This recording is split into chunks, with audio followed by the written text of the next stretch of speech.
afternoon, ladies and gentlemen. This is the Long Hill Report. I'm Richard Morchoe, and with me, as usual, is Gus Steeves. Gus Steeves. Hello.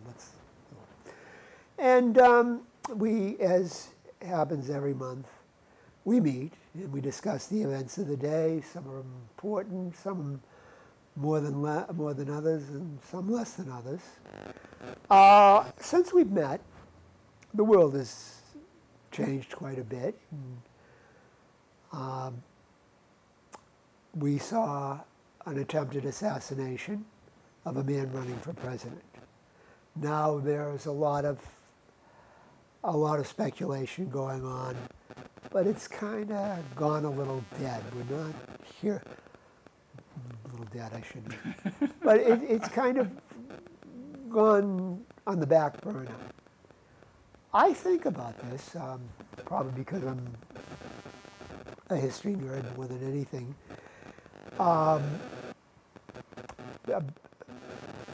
Trump was shot at and injured, and there was talk a few days, some people saying it was kind of, do you know what kayfabe is? Yeah. Kayfabe, which is the fakery around professional wrestling. Some people say, it was this or that. But one thing stands out to me is it's one of the biggest world historic events that can happen. And it's gone a little onto the back burner. It is a monumental question, who tried to do this? Yeah. Now, could it have been a group of people who just hate Trump and organized this? Could it have been the one guy who was supposedly the shooter? Could it be somebody or some people who were actually state actors? Now, the group of nuts who might have said, oh, let's get Trump, a possibility. The guy by himself, Crooks was his name, quite a name for somebody doing that. Probably not. Was it a state actor is a monumental question. Now, a lot of people on the internet have opinions on Substack or something like that. There are very few, a lot of them I've looked at, and there are very few I really, really think much of. Right. One is Stephen Bryan, who writes on, it's called Weapons and Strategy. It's usually he writes about, I don't know if you know who he is. I know who he is, yes. He wrote about the Ukraine, he wrote about the Houthis and things like that. He and I disagree on something, and I say, because when he comes to conclusions, I say, we'd be better off as a neutralist country. No, we shouldn't be neutralist. So we disagree, but I respect what he writes. And he is basically, I think today or yesterday, said it's definite there was more than one shooter, which I think is pretty reasonable supposition. I don't know if you listen to some of Daniel Davis's stuff. I'm familiar with some of his stuff too. This guy, I think, is fairly level-headed, and he says that. Does that mean I know? No. No, of course we're not there. So we're not investigators or anything like that. And most of the references I've seen to both of them are passed on second or third hand as well, from other bloggers that I read that also like them. Now, so Brian made one point. Yeah. If Trump is elected, he will probably clean the house of the FBI. Maybe he will. Maybe he'll get elected. Maybe he won't. But will he clean house? If he hasn't, he didn't when he came in. He just got rid of Comey, and right. Those of you from Massachusetts who remember about Whitey Bulger, how corrupt the in that instance, the FBI was, he should have, the FBI definitely is screaming to be cleaned out. If he got elected, if you really, really thought he was going to get elected, this comes as close, and it isn't a reason for me to vote, but it comes as, because I think Massachusetts, there's no point in voting in that. We all know what's going to happen. But it's the biggest argument for voting for Trump, is if you could believe he would clean house at the FBI, because it's a vastly corrupt organization. And when the FBI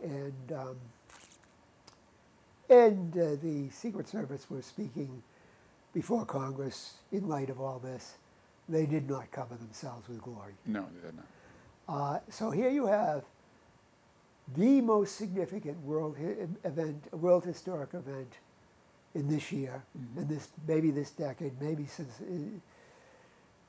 the Kennedy assassination. It's the biggest thing, and it's on the back burner. Well, it's on the back burner primarily because he's still alive.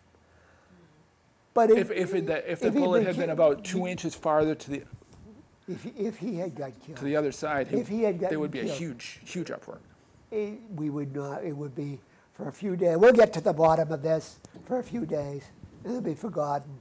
And Holy Mother Harris they would be canonizing her already. It wouldn't have been a big thing because, as we had a little discussion, It would have been in the public sector. People would have forgotten. The legacy media would have had its words down pat. The legacy media doesn't control the media anymore, though. Who controls it? Who's in the media? I mean, if you think about how much available stuff out there, how much from the internet is, I whether or not it's true is a different issue. But there's so much stuff flying on the internet these days that is the we don't know what the truth actually is anymore. And you won't. And that's the problem. But it's enough there to create enough furor and hatred and fear and other nonsensical ways of looking at the world that you end up creating firestorms that don't need to exist. If Trump had been killed, do you expect there would have been an uprising?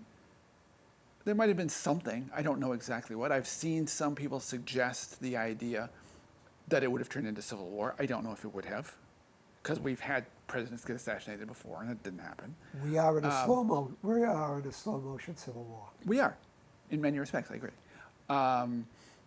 And how that will turn out exactly, I don't know. Nobody knows, obviously.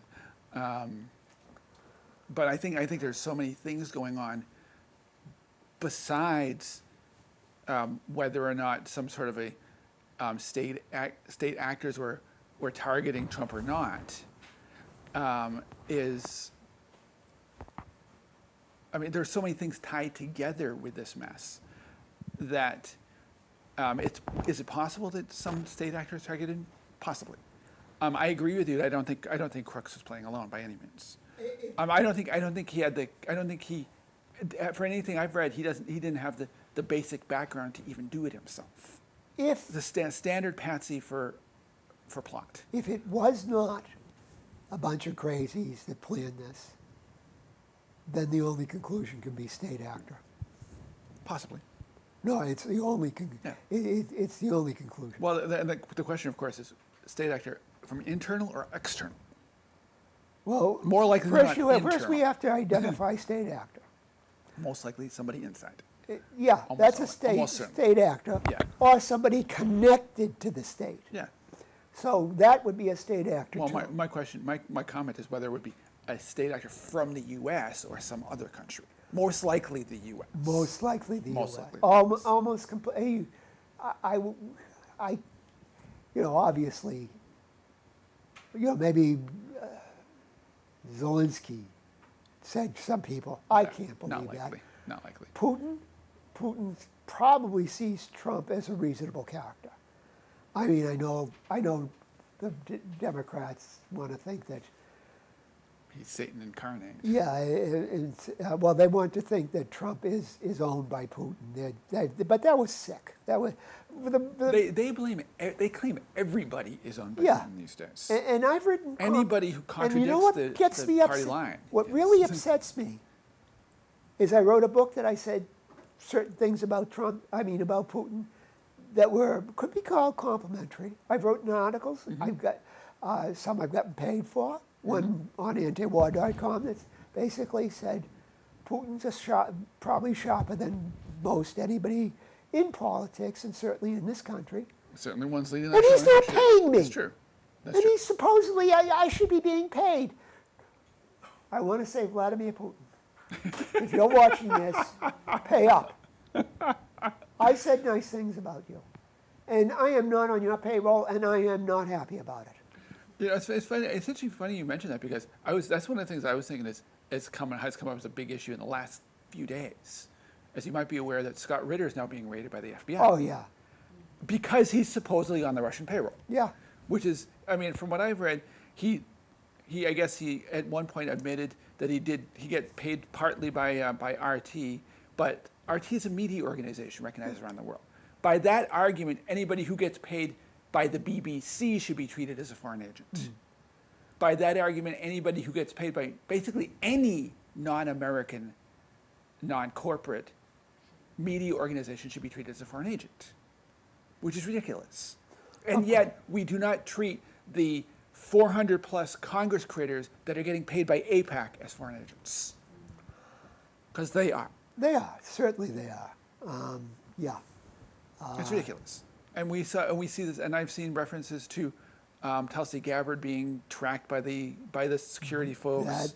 But you know, you're probably aware of the fact that Jill Stein got a whole wrath of BS from the FEC and federal government stuff after the 2016 elections, when they labeled her a Russian agent, which is a lot of garbage. She just recently got out of that nonsense, and of course they had no validity to it. It was just harassment, and that's what we see from anybody who is willing to stand up and say that the emperor has no clothes, to stand up and say that our foreign policy is so totally messed up, it is anti-American at this point. It's not serving our good at all. It's absolutely. And it just endangers American citizens to no end. It absolutely is ridiculous.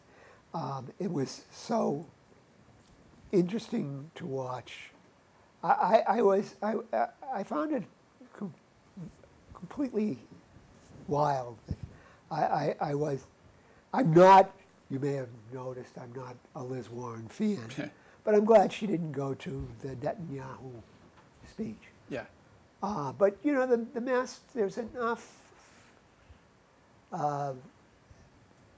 in Massachusetts that would be people who would vote against somebody because they see that the Palestinians are being oppressed, that what's going on in Gaza is really not good. Yeah. That I think a lot of people put their finger in the wind in Massachusetts and decided, I mean, a lot of the electors, I mean, the Congress people, I know what you meant. put their fingers in the wind. Of course, Auchincloss didn't. Of course It not. was the other guy who's kind of neoconish. Neil? Not Neil. Neil probably went. I think he did. I don't know. But there's another congressman who's kind of neoconish, other than Auchincloss. Yeah, I'm not sure offhand. I mean, I know Auchincloss is like the... Moulton? I think Moulton might be. I mean, he's... I don't know exactly. Yeah, I didn't specifically keep track of the ones that went and the ones that didn't go, because there's so much just... I mean, it's really sad that our government will give this guy, multiple standing ovations when we should have arrested him as soon as he stepped off the plane. Yeah. Under international law, we should have done it. But that wasn't reality. But when was the last time we obeyed international law? What I am more upset, or as upset about is, yeah, okay, you didn't go, Liz, you didn't go to see Netanyahu. Why the hell did you go to when Zelensky came? That too. That, I mean, That's a good point. but yeah, why are we? That would bring up the point. Why are we supporting that war too? Ka-ching. Lots of money involved. Well, the ka-ching is lots from and lots of money us taxpayers to the military-industrial complex. I know. It doesn't. We, as the people, are not supporting this. The polls show that we increasingly want to get out of both of those wars. We don't want to be backing them increasingly. And yet the money is going to the people who benefit from it. It's certainly not the American people. Well, and there's also a confused ideology there being run by a whole bunch of, I think, people who never got over the fact that they didn't have their war with the Russians back in the 1980s. oh yeah. Well, like who? I mean, Well, I figure that's a lot where a lot of the neocons originally got their ideology Yeah. from. I mean, granted, a lot of the older ones like Brzezinski and those true anti-Soviet types that well, Brzezinski was are a no Polish. no longer with us anymore. But Brzezinski was a Polish nobleman. yeah, I know. That neocon, you could probably call him that. But what informed him was, Yeah, absolutely. I will do anything for Poland, Right. including starting a war in Afghanistan between the Russians and the Taliban Right. To bring down the Soviet Union, which Yeah. probably was going to collapse anyway. Yeah, it probably was. Just like we keep if that's the case, then maybe somebody's trying to do the same thing with us and bring us down. It would. But would that be somebody internal or external again? That's Come the back to that question. You know what? I'll grant you that. Who do you speculate? I don't really know, to be honest with you. I think there's plenty of major players on the world stage who would benefit from it. Because I think there's a lot of people in the world that are countries that are really fed up completely with our government's duplicity. Obviously, the Russians and the Chinese would benefit from doing that. I think there's enough internal division in our own country that it doesn't necessarily require an outside entity to do it. Because, as I mentioned before we turn the cameras on, history is cyclical, and so many things happen that, it does. As somebody said, I don't remember who said it. It doesn't. It's not the same thing, but it doesn't repeat, but it rhymes in many respects. That was Twain. Okay. And that's true. The idea that history, it cycles over and over again in various ways and with various aspects involved that end up looking an awful lot the same over the course of history. I think I've mentioned in the past that the Ottoman Empire, at the beginning of the 20th century, collapse. It collapsed before, and it really collapsed before that. It was in pretty tough shape by then. Yes, it was basically it was a puppet regime at that point. But its final death was because it got itself into a war that it didn't have to get into, and it had been corrupted and parceled off to corporate interests for years and years before then, and it got taken over by an ideologically fringe organization called the Committee for Union and Progress that was in fact run by only a handful of people. Yeah. There were like 30 members, but the foreign policy was to be done by a couple on the side of that basically ignored what the rest of them wanted, and they got sucked into the World War. Yeah. And they lost their shirts for obvious reason. They shouldn't have been there in the first place. And I think a lot of the situation that they were in has a lot of parallels to the situation we're in now.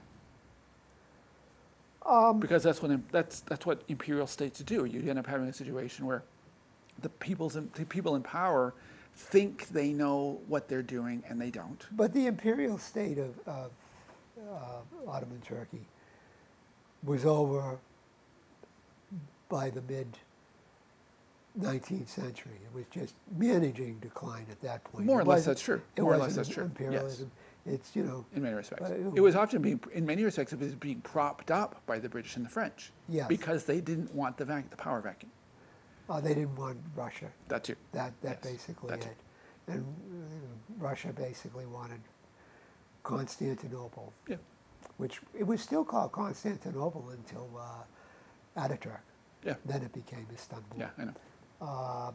But it's Russia and France versus, Britain and France against Russia, Yeah. which is Right. part of the reason we're still after Russia. That's a big part of it. It's interesting, guys. I've been reading some. Do you ever read Simplicists?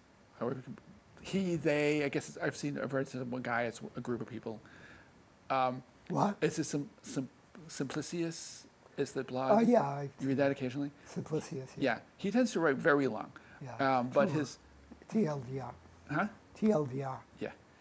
And it's but he's made the point repeatedly, or actually no, I think it's Aurelian that said it, where he's made the point a few times where looking at the history of the situation in Russia and how, and in Ukraine and the Eastern Europe, and how the Western Europeans, and to some degree the Russians themselves, are kind of caught in this cycle of kind of feeding decades-old fears of each other as this war goes along. Well, I think Russia has... Or centuries even old. Russia has more reason to see us as the bad actor. Yes. Because we're talking about putting the nuclear weapons in Germany. And Ukraine and Poland. Ukraine is and Poland are still red lines a little more off.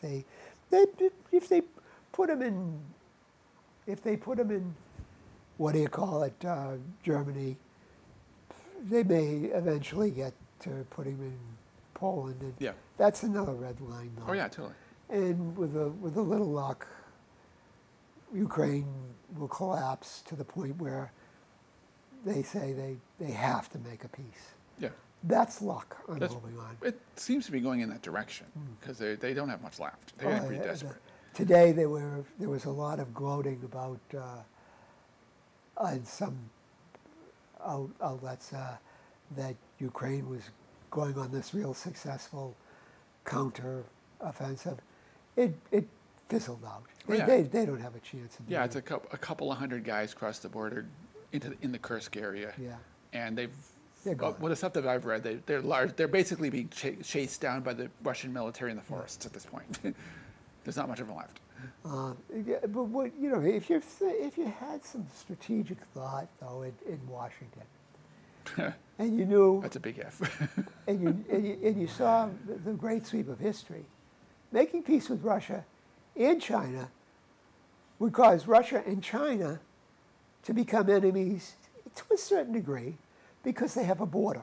Well, Not enemies necessarily, but not in the embrace that we're making them. We're having them, but well, usually, certainly pushing them together, yes. your enemy's enemy is your friend. Blah blah blah. Those things. The country on your border is your enemy. I've seen that said before. Mm-hmm. Russia and China would have a big enough border that they'd have to think about each other more than they had to think about us if we had a neutralist foreign policy. That's certainly true. That's common sense, yeah. But strategic thinking in Washington, D.C., well, I did mention, I think before, I'm reviewing the think tank racket. Okay. There are 450 think tanks, or 425 think tanks. But the author Glendeson, I don't know if you've I know who he is, yes. he basically, has the major players. Mm-hmm. And it's just warmongering stupidity, Oh, yeah. financed by heavy, by well-endowed organizations from military-industrial Oh, yeah. actors and big banks, which lend to military-industrial. Yeah. It's as somebody has repeatedly said, it's a self-licking ice cream cone. Yeah. Self-licking ice cream cone. But yeah, but the agitation. I mean, these people own Congress. Not AIPAC does too, but these other people do, which is why we need a system, as my system, where where no money changes hands. Yeah, as I completely agree with that. We need to get the money out of Congress permanently. I mean, it's so. I'm so tired of the way our government will now tout Transparency International figures about how supposedly honest our country is, which obviously don't take into account the legalized corruption. And yet they criticize half of the rest of the world for being quote unquote corrupt and authoritarian and yada yada yada, when their systems seem to be much more responsive to their people than ours are. Well, I forget who I recently read saying, "Oh yeah, you suppose you claim you have this great democracy. Yeah. Most of the people don't vote, and for good reason. And I probably won't vote this year because I don't like my intelligence being insulted. And I'm not saying that's the hardest thing in the world to do, but but according to polls, Russians see their government as more responsive. Oh yeah, totally. Chinese see their government as more responsive. Yeah. So who's kidding whom? I remember seeing a poll. I don't remember what it was. It was several months ago. That polled people in various countries on how democratic their government was, and the Chinese scored highest. It was like 80+% thought that their government was democratic, at least in that sense that you just mentioned. They do have that social score thing. Whereas our country was far lower than that. Oh. Because I think more people in our country recognize just how crooked our government is. Wait a minute. And it doesn't. Our government, that's not answering our to us. government is fighting tooth and nail to put better roads in Massachusetts. It's road work season. Yeah. Haven't you been stopped on the road, stalled because somebody was fixing your road? Come on, it's responsive. Our town actually is doing road work, and that's happening, but it's not nearly to the scale that we need things like that to happen. And as somebody who is over, from long ago past the 60 year of age meridian, Yeah. I can say healthcare is getting worse. Oh, absolutely, every no year. question about that. Not calling doctors incompetent or nurse practitioners, people like that. Mm-hmm. But just the bureaucracy is more and more and more stultifying. Oh, totally, absolutely. Absolutely. I mean, I was fortunate enough that a couple of days ago I actually had to go into UMass to get my eye checked because it's been doing weird things. And I have a history of retinal detachment, so, they suggested that I get it checked out just in case. I would have done the eye exam for you. How many? But it turned out not to be anything, fortunately. But it's something that we need to keep track of. But anyway, I mean, going in there, I personally didn't have any issues with getting in there. They got me in, and they worked it up, and then was very efficient. But it's so common these days that people are getting, often because of obscure restriction in their insurance policies or whatever, they'll get delayed for treatment that they really need to have until basically they keel over and die. Well, we mentioned. And then you've got the situation. I don't know if you saw it, but the state is looking at the whole issue surrounding Stewart Healthcare and how the entire corporate monstrosity fell apart. Yeah. That's why healthcare should not be a for-profit entity. I don't know. Ever. I will say. Because it doesn't work. I went into neurosurgery. They gave me the exam, and they said, and they signed me in next week. I'm going over to go to the spine center, and believe it or not, the injection will be some a certain amount of cement. And I said to the nurse practitioner, "Are you sure this is a good idea? I mean, are you saying this is set in concrete?" And ladies and gentlemen, as we have come to the end of the half hour, and we will end this session. This is Richard Morchoe, Gus Steeves, The Long Hill Report, and we will, from the old song, see you in September.